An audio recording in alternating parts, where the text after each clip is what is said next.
All right. So yesterday, instead of actually doing a broadcast, I got sucked into technical difficulties. I am doing this by myself. And right here, I was trying to get a picture on the other side of that line down there, uh, and I couldn't do it. Some pictures would work, and other pictures. I was just trying to get a Bible there, a little icon Bible, and it wasn't working. But I got so frustrated. I tried this. I tried uh, different sized. I tried different. I tried PNG. I tried JPEG. I tried this. I tried that. It wouldn't work. I was getting more and more frustrated. Finally, I shut the whole thing down. And the whole purpose of doing this is actually to make a broadcast. But I got sucked into doing something cute, so I look good. So here's another one. Uh, I'm calling this Paul Sotheby scenarios. This broadcasting. So that's something I made yesterday, and I was trying to make three of these at the same time. Didn't quite work out, but so it was the icon that missed me. The little icon. Now there, follow me on X because I fully expect to be kicked off of Facebook, or they don't broadcast some things. YouTube, I fully expect to, they shut me down. I mean, these are not uh, free thinking platforms where you can say anything you want, and and they'll broadcast it for you. These are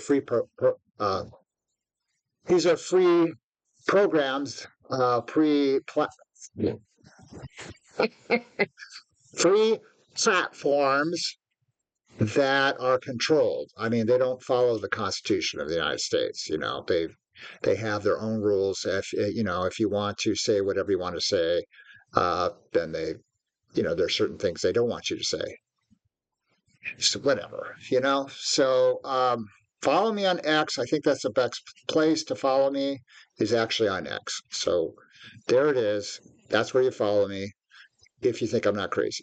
And also, I would love it. I would love it. God did this to me. And so, because he did this to me, I'm doing this to you. Okay? You make a vow to read the Bible 15 minutes out loud every day. Of course, there are contingencies. Have some contingencies in there. Hey, look, I've been doing this for decades. Not 15 minutes. I started out with 10. And then the Lord, after about 2 years, after somebody was saying about 15 minutes a day, he said, how long before you start reading out loud 50 minutes a day? I believe that's what he said. It was just whatever he said, it was so shocking. And I felt like I heard God the Father who was annoyed with me. So I'm just telling you that if you read the Bible 15 minutes out loud every day, it's going to really help you. And make it a vow. Try for a month. And then next time do 3 months, then do 6 months. Of course, if you're in the hospital and you're knocked out or whatever, there are contingency plans. But come on, you call yourself a Christian, read the Bible. Now, I know what you're saying. What you might be thinking right now is, I don't need to. My pastor will tell me everything I need to know. Okay. What happened? Did pastor ever preach on the horror of what happens when a country forsakes God? I mean, the horror, absolute horror. If you look in the Old Testament, First Kings, Second Kings, First Chronicles, Second Chronicles, you know, First Samuel, Second Samuel. It's mainly, I think it's in the Kings of the Chronicles. You see the absolute horror of what forsaking God actually does, where enemies come in and they just are brutal to the people, absolutely brutal. They're so brutal. Even if I read the Bible, if I read you what was in the Bible about the brutality of what happened, I might, get a ding from Facebook or YouTube. Just reading the truth, just reading the Bible. The scary thing is that when there are possible terrorists in this country, the Biden people let in all of these illegal aliens. Okay. So here's a scenario. Here's a possible scenario. What got us into World War II? It was Pearl Harbor. That was a Pearl Harbor event. Did it happen accidentally or was it planned for? Okay. What about the what a Pearl Harbor event that actually took place recently is in New York City, and we know what happened there. Was that an internal that was predicted by one man? Alex Jones predicted this. Go to YouTube. Find the Alex Jones interview with Tucker Carlson. That would be really interesting. That guy is a Christian. I mean, there's just no doubt in my mind he's a Christian. He's talking about loving people. He's talking about the dangers, and he's gone through. It was really hard for me to listen to him because I'm years ago. Because where are you getting all this information? How are you getting this information? But and then another show you could watch on YouTube is the Sean Ryan show. He had a CIA person, the good CIA. You have the good CIA, the good people that want to support the Constitution and abide by laws, and then you have the bad CIA that do not want to support the Constitution and actually want to bring it down.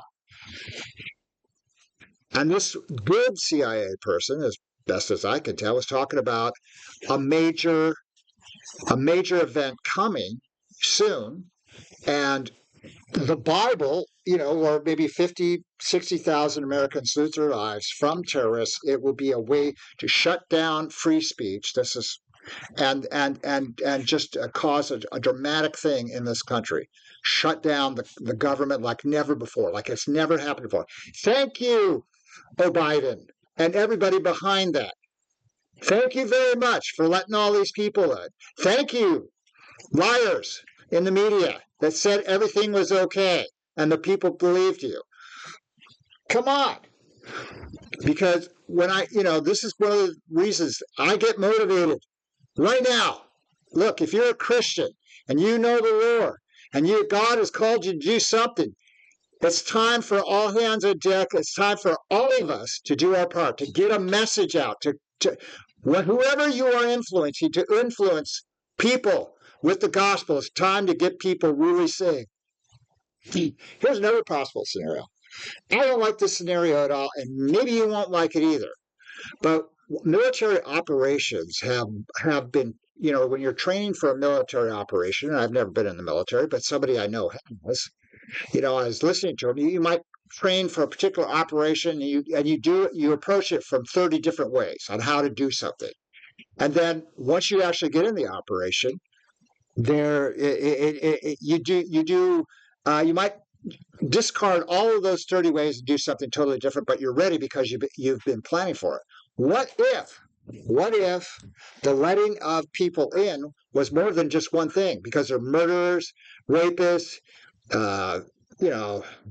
all kinds of wicked people have come into this nation. Wouldn't it be great to get all the wicked people of the world in one place and then just nuke it? So all at once, you're done with all those people. If you want to have a new world order, you don't have to go search for these people. You've invited them all into one place, and you decided to just eliminate everybody. That's a possible scenario. I hope that scenario isn't true. I hope that doesn't come. But in Revelation, it talks about in 1 hour, a nation, a city falls and is burning and will never rise again. God, it's time, Christians, for us to do our part. At the very least, if you read the Bible, you get clues onto world events and what's happening around. I mean, I've gotten I've watched some of the videos from different sources, and they are confirming what I've been thinking has been going on without ever getting those sources, just from reading the Bible, just from seeing the conspiracies in the Bible. What happened? If you don't think there are conspiracies in the Bible, we all love the story of Gideon. What happened to Gideon's kids? Have you ever heard a sermon on that? Have you ever heard a sermon on what happened after Gideon died and what happened to his kids? And you don't think there are conspiracies? You think the Constitution will protect us? The Constitution is a piece of paper. It will not protect anybody. It's the people who rise up to protect the Constitution and what it stands for. Are you and I going to become those people. We've got to get our voice out there. We've got to talk to people. We've got to get the gospel out. We've got to get people saved. This is Paul Sotheby from Paul Sotheby Scenarios, signing off. Hope you have a great day. Bye bye.